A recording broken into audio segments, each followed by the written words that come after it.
This is the house and business down on Night South where Jack Rabb and his wife Gilly Harris Rabb had their business. They had a meat market, they had their home, and across the street where Barrow School was eventually built, they had a greenhouse, and at one point they even had a liquor store.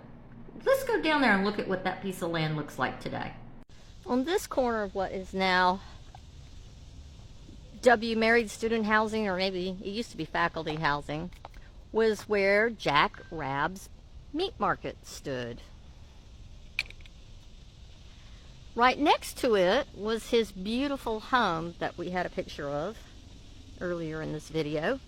But across the street in what became Barrow School, which is now owned by the college, but was a public school for white children for many years, starting in about 1920, I believe. Anyways, this was Jack Rabb's greenhouse and nursery. He also had a liquor store at one point.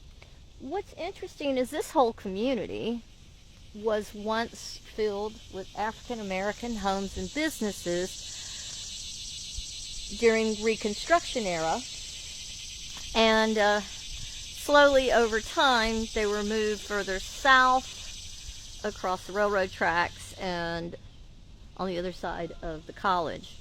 But Rabb had his business here for over 40 years. His son Lewis Allen took over it. I think his name was actually Lewis Napoleon Allen Rabb. He took over, and Lewis's children, two of whom went on to go to HBCUs.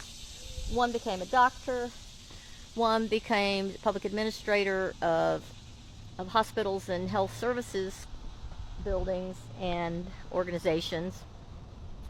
One son attended Fisk, one son attended Tuskeegee University, where he was friends with Ralph Ellison and Albert Walker, noted African American novelists and poets.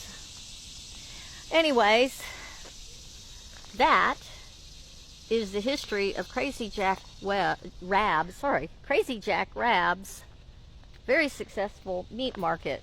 At some point, we'll go over and look at some of the ads he ran in the local commercial dispatch. Thanks for coming to my little town of Columbus, Mississippi.